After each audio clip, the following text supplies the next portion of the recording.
NGO we founded like 9 to 10 months ago. Yeah. So yeah, we are new in a way, but experienced as members because we have experience from other organizations and big networks in Europe. And now we have got a grant, a fund from EA Grants from Norway, Liechtenstein and Iceland. Yeah. And is running under for the Psych Foundation in Greece. So we got this grant in order to bring our participants here and to learn about how the participation is working here in organizations, NGOs, and political parties, youth political parties, in order to get the knowledge and probably best practices in order to bring back to Greece and probably to implement in the same way and to bring something new in our country. So it's like this our project, and we are here to learn from you. Yes. It looks so nice. It's nice. My name is Fotis, and you can say your names. Okay. So I'm Tati, I'm 21, I study sociology. I came from like a small island in Greece, and we came here to observe whatever Fotis said, and it's a great opportunity because this is what I study, this is what I do. I love the social justice system and what can you do about the people, and like racism, homophobia, everything that's wrong in the world is what I study and how we can prevent that. So that's what I do, so I'm gonna talk a lot. So hello again, my name is Aliki, I'm 27 and my background is in marine science, so it's not so uncommon, let's say, with this subject, but it's very interesting that we have an opportunity to come here and talk with you and learn things from you and have new ideas also to go back in Greece and hopefully to apply. I'm Victoria. I'm 24 years old and I am a sonographer. I came from Lesbos, here I study, and I'm very happy to be here with you. Hello, I am Dimitri. I am 29 years old. I'm currently working as a teacher in a high school at Information Technology. I have 2 bachelors and 2 masters. Currently I do my PhD in a combined engineering and social sciences. And I'm really interested about this whole structure we have in the system here in Norway, totally different from our system. So it's a new experience for me. Hello again, my name is Eliro, I'm 25, I'm a sonographer, I'm from Evia Island in Greece, and I'm very happy that I'm here to learn a lot of things about sociology and social, yes, and about your system here in Norway. Hello, my name is Cosmas. I study political science and international relations in a city named Corinth, near to Athens, the capital. I'm very happy to be here and learn all these things about how Norway system works. Hello, I'm Greg. I'm in the 4th year of studies political science and international relations. I'm a project officer in a company with glass and aluminium systems, and I work in another organization like your organization, KIGS, which I am assistant project manager. And I'm very interested because my objection is in the political science. I'm very interested in these subjects. So nice. So cool, so many different backgrounds for everyone. I have a bachelor's in psychology and a master's in social welfare. I am 26 years old and I work here in the department that is called UngInfo. I'm Oda. I have a master's in law and I work with youth participation. Yeah. My name is Sebastian. I'm a political advisor here and I have a background in political science and international relations. I'm Haakon, 30 years old. I'm the manager in UngOrg, started this year. So UngOrg is new for me too, but it's so interesting, the field that we are operating in. We love to have you on visits. I think I will present myself too. Yeah, of course. I'm Stu, I am retired. I'm a member of the senior council in Oslo, so I had cooperation with the youth council. One of my hobbies is to do international projects. So I have made this program for the nice groups from Athens, and I will visit them next week. I have several projects also in Poland and Romania and Bulgaria about from the same program. But first and foremost, I'm active in the senior policy in Oslo. So this is my chance to come here. So then I will start to talk a bit about the background or the history about UngOrg. And UngOrg, our organization, was founded in 1984 by two political parties. So the Youth Conservative Party in Oslo and the Youth Labour Party. Also, they went together with the Natural and Youth of Oslo. Together they saw that all the youth organizations in Oslo needed one place or an organization that could talk for them against like politicians to ask for more funding and etc. and etc. And this like has become bigger in the part, and then for instance now we are like 54 organizations that are part of us, and in the start of the 90s was already 45 organizations. And then in 1992 they saw that the youth in Oslo needed a service center or information center or a help desk where they could get information, like we used to say before, ask us about everything or everything you didn't learn at school. So people went here to ask how could I get a job and etc. And we'll talk more about that later. But that was like the main idea about the founding. And then in 1996, the year I was born, they found that we need to have like more youth influence in the city. So they created what is now called UngMed. Their idea was then to get influence from the youth that was not a part of the youth organizations. So you could just go there and be a part of and raise your voice and then have an influence on the city. The member organizations, our 52 member organization, they own UngOrg as the whole. And each year we have a general assembly where two participants from each of the organizations go here, and we are deciding what should we do with the organizations the following year. And then we have under UngOrg, we have UngInfo and UngMed. So this is our board. They are more or less all of them younger than me, and they are coming from our member organizations. So the leader, that guy that sits in front, he is from the youth and environmental organization, and we have people from European youth and the youth of not become a member of the EU, and we have like people from the Conservative parties, the Liberals, and the Labour Party. So it's like a quite huge mix of the board. Yeah. They communicate easily, or they have some more concrete ideas about their beliefs and it's hard to communicate? Now it's quite easy. I mean, when they are like their background from the organizations, but when they come here, their main target is to create the best environment for all the youth organizations in Oslo. That's very positive. Yeah. And it's good that here it works, because well, in Greece we are more stuck to our internal values, our background. Yeah. It's not so easy to cooperate sometimes. Yeah. And also in this case, all these people from the different parties or organizations, they have the same goal to improve the quality of life for youth in Oslo. Yeah. So they have kind of like a clear vision that they are gathered around.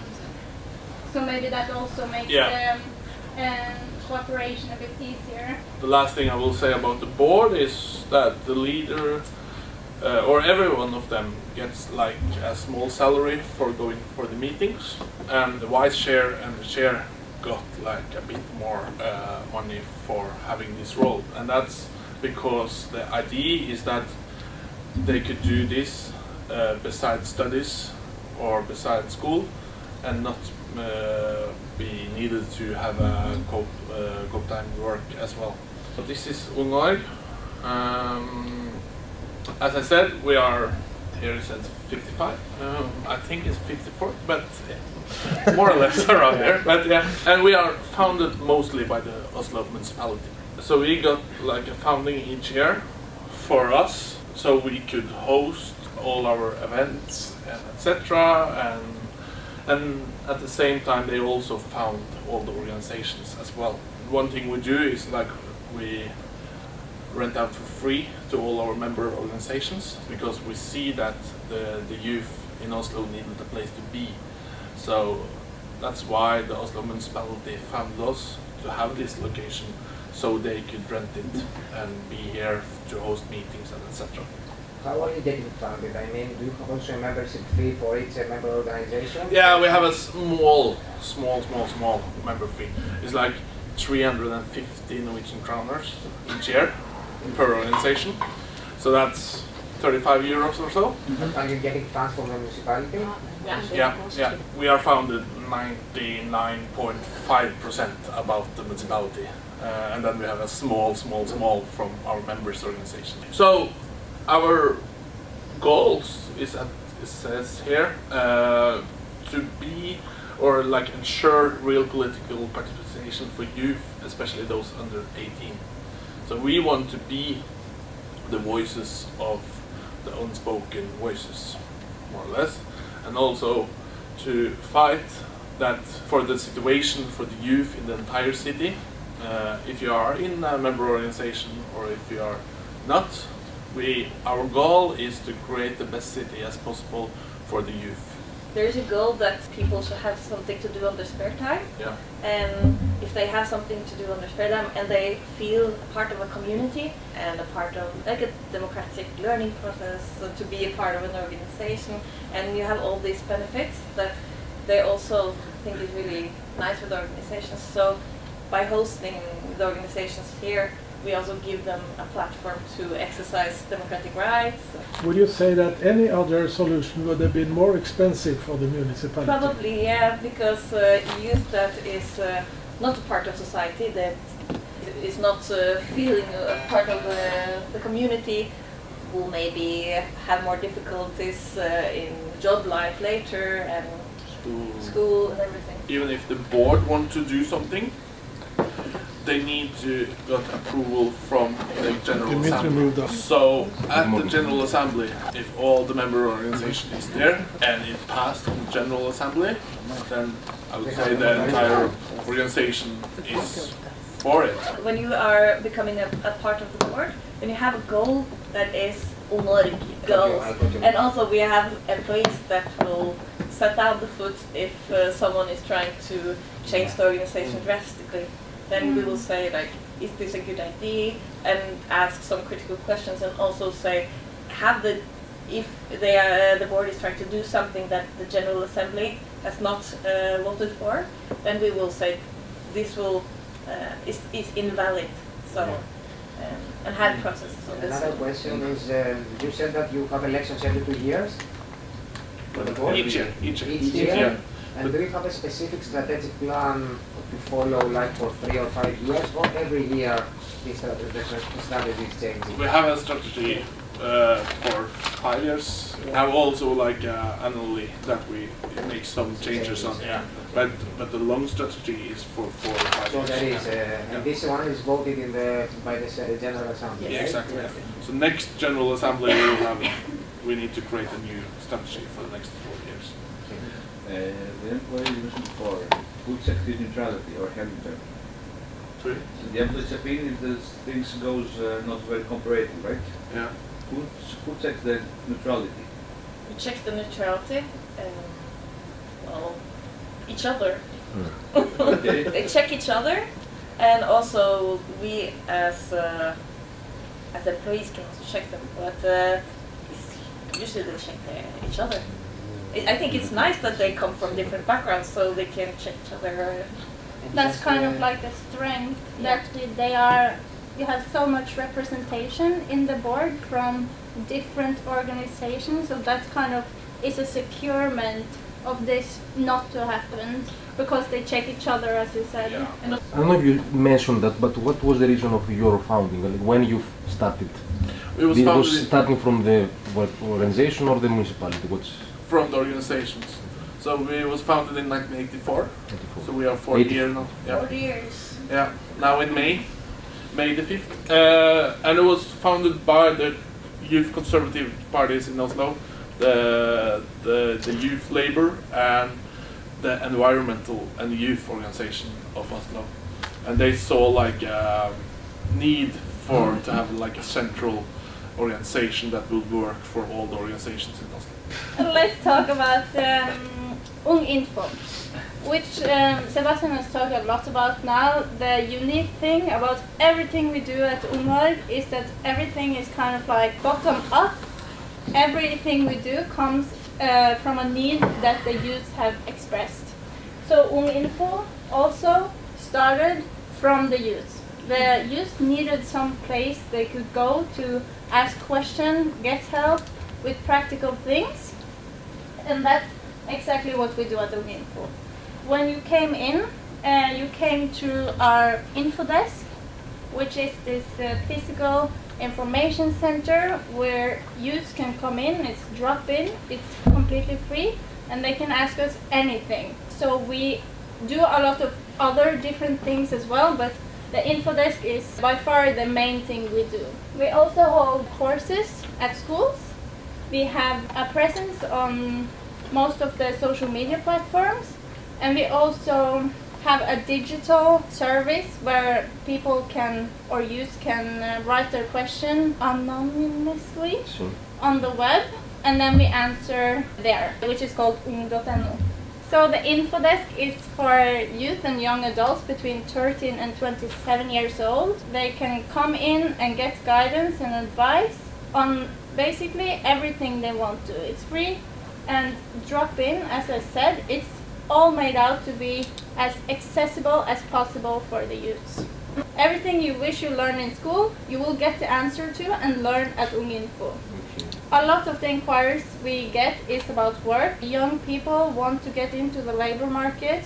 Maybe it's their first job. They are curious about how to write a cover letter or resume, and we will guide them through that. But we also answer questions about educations, studies, opportunities they have, accommodation, if someone wants to move out from their family for the first time, and are curious about how they can get an apartment, different ways of living, but also we answer questions about health. If someone wants someone to talk to, for example, we can guide them. Provide them another place to go. So we're not a health service, but we are aware and have the overview of the health services youth can use. Are you taking vocational guidance in schools? Seminars or something? Yes. Yes. Oh. We have some courses that we visit schools, and we use the young to young method, which means that everyone that works at UngInfo or generally in UngOrg are young people, because we believe that this way of communicating or helping each other is like the way young people want to get information, and we are also not that far from being in the situation many of the people are in that comes to visit us.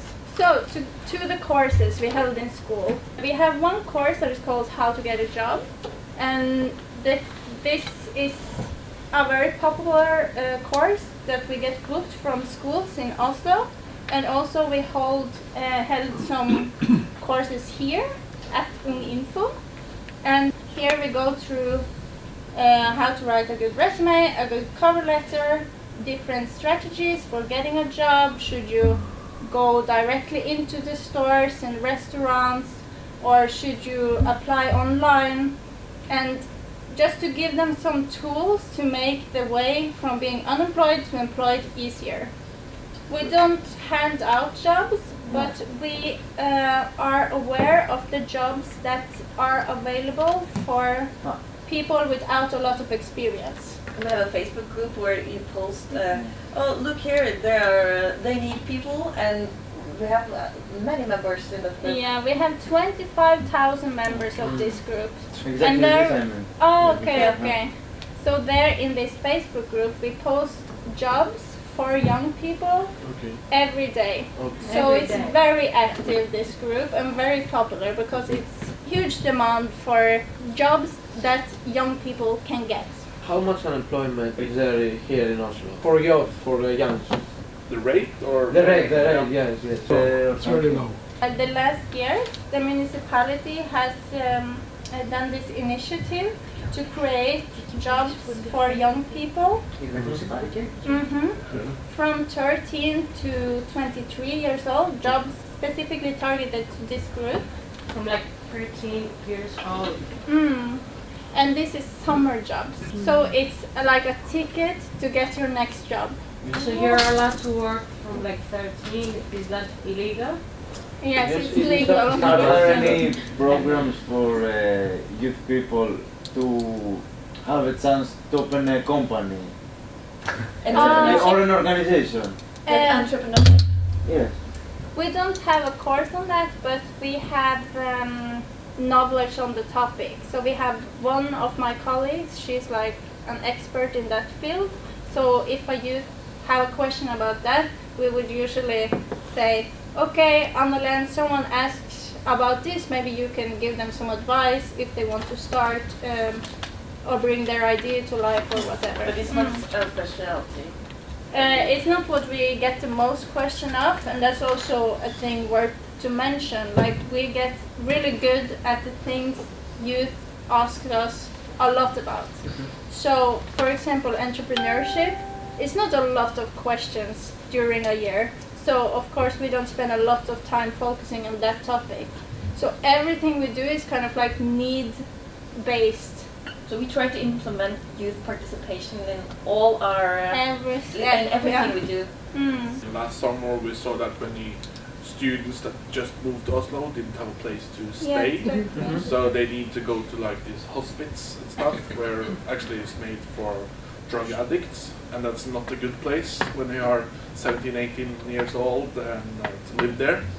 And then we made this case for the politicians to say, now you need to find a solution here because this is actually what's happening in the city.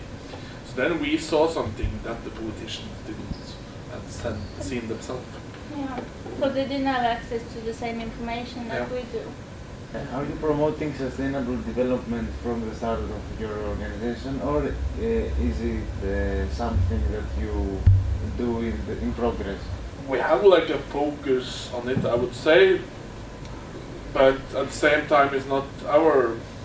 It's more implicit. Yeah, your goals? No, we don't have it like in a strategy, but at the same time it's like most of the sustainable development we work with, like educations and like a safe place for the youth, etc. So we are reaching many of the targets, but it's not based in our strategy. If you provide the answers every time, how do you believe that this will help the progress of the young people, since you provide the answers and not the way how they can find the answers by themselves? They often come up with their answers and we implement them. I mean, the board would say now we need to have more like courses of politicians, etc. Then me as a political advisor would go out and host these courses. Yeah, we are kind of not maybe giving them the answers, but facilitating their way to get to the answer. And that's also how we work in the info desk. We say help to self-help, like we help them to see the way of finding the answer to the problem. We never say you should do this. We say this is an opportunity, this is an opportunity, or like we don't write their CV or their resume. So we always try to represent the whole city or be represented in the whole city of Oslo. And I think we managed to do that quite well. And we also have this, a part of the info desk is also the use it info desk, which is tourist information for young people that is made by locals from Oslo with no nonsense and up-to-date tips for what to do and what to see in Oslo. We have also some projects at UngInfo talking about youth participation and how we run our business. This Use It map this year we employed 5 young writers to write parts of the map so that we secure always this bottom-up approach to our project, that it comes from the youth themselves. So by involving youth into our project, we secure that it's like relevant for young people and that we kind of like hit the whole target group. And also we can give someone some experience that they can use when they are applying for a job later, and that's also nice to give someone that experience. And yeah, this is our 2 job experts, and they contribute to content on Instagram, TikTok and Facebook. So that is very cool. Feel free to follow us if you want. I will talk a little bit about the 3 biggest projects that we have, but also I want to say that last year we had a local election in Oslo, or in Norway. It was the local election, and then UngInfo took the initiative to gather young people that were voting for the first time here to eat together and go and vote together, because it can feel a bit scary to vote for the first time. So a lot of people showed up actually, and there was a big group going to the municipality and casting the votes. So it was really cute and nice. We are only 2 people that has the same role as me, so me and 1 more. And we have the we are the secretaries for the youth council in Oslo. So in Oslo we have 15 youth councils, and we have 1 regional youth council for the whole city. And we are the secretaries for I will say we are the coordinators for the youth council, the regional youth council. We are advisors, so we give advices to Oslo kommune, the municipality, and also internally, and everyone who is a coordinator for the local youth council, they call us. So I just got a call from one of the local youth councils, like, what do we do? One of our members want to quit the council, how can we do? So we also can guide them on the rules, so because we have a lot of knowledge on youth participation. 2 of our biggest projects are the youth hearing. I will talk about it. It's 1 day a year. We collect opinions of youth and make reports. And also we have a youth parliament of Oslo, which is the senior youth council of Oslo, is one of our sister councils. In Oslo we have 5 central councils.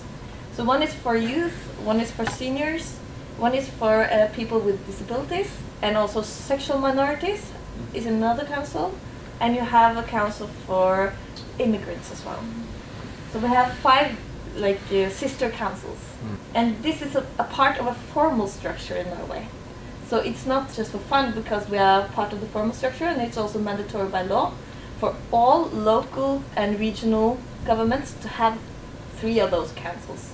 So 2 are optional, but 3 of them are mandatory by law. Where do non-binary people go if they want to be part of a council? The sexual minorities. The sexual minorities, yeah. Okay. They are also for non-binaries, but if you are non-binary, you can also become a part of the senior council or the youth council. Oh, okay. It's not depending on your age. Yeah, it depends on your age. The senior council have members which are homosexual, refugees, Sami people, older people, disabled people. The only one we don't have is youth. Yes, and the same with us. But it's in 2019 it got mandatory by law to have youth councils, and I think maybe senior council was mandatory by law before for that, but then youth council came into the law as well. How this happened? Maybe you had a demonstration by youth, or... We have had many years of lobbying. So a lot of the local lobbying, we have talked to politicians, we have tried to, many years. And also you had youth councils in almost every municipality and on the regional level, but not in all. So but when it got mandatory, then everyone had to have it. It's something that we are missing in Greece, and yes. This project is actually the beginning of of this thing that we want to do in Greece, in order to inform all the youth society and to pressure the politicians to make it mandatory by the law to have youth council in each municipality, because we have around only 10 municipalities in the whole Greece. Oh. Yeah, it's a problem. It's a big problem. Because I think it's very nice. Also, we have a lot of municipalities. We are only 5 million people, so you have obviously some local governments where only like 1,000 people live, but you still have to have a youth council. But it's really nice to have formal structures, because then the politicians are also forced to listen to youth. Some of the foundation for youth participation in Norway is from the convention, the rights for children, the UN rights for children. You know this, yeah? Article 12 that gives young people a right to an opinion and right to be heard. And also we got it into our constitution. That's really nice also. So you have obviously a mindset in Norway now that is very positively towards participation. The Youth Council have meetings every month, and sometimes we get things from the government that they, we need an opinion on this and an opinion on this, and then the council will give their opinions. They also have a right to say that we want this thing to become a reality, and they can also bring up their own ideas. But if you ask youth to participate in making things that are for them, then you will also spend less money, because it will target a lot better. The groups are some kind of watchdogs. Yes, we're watchdogs. Pressure.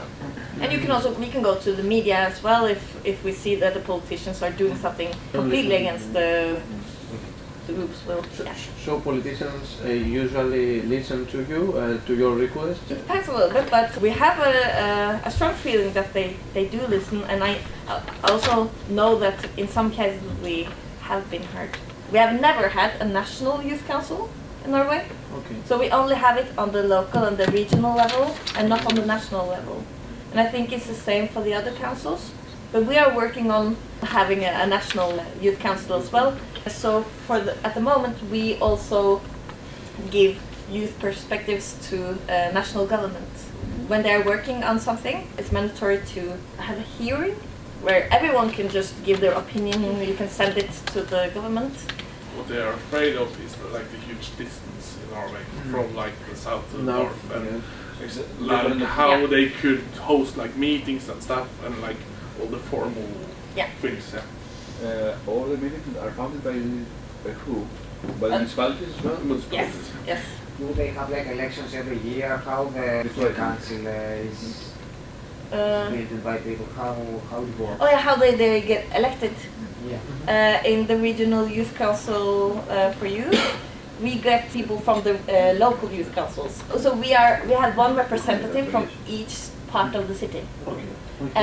So it's different from the other councils. They have something with I think for the local, it's a huge variation. So we are trying to work on getting a more standardized, standard way. But some have like a huge meeting for young people in their region, and everyone can come and they elect someone from that group. And some have that you have to apply almost like a job, and then the council decides who will join them. I think that's a terrible idea. It's not democratic at all. And some have big events where they also elect some topics that they want to work on, and then also have an election. So it's a huge variation, and some have one representative in each school in their area. So it depends a little bit, but we still work on implementing good structures there. We have this project called the Youth Hearing. It's a project that we do for Oslo municipality.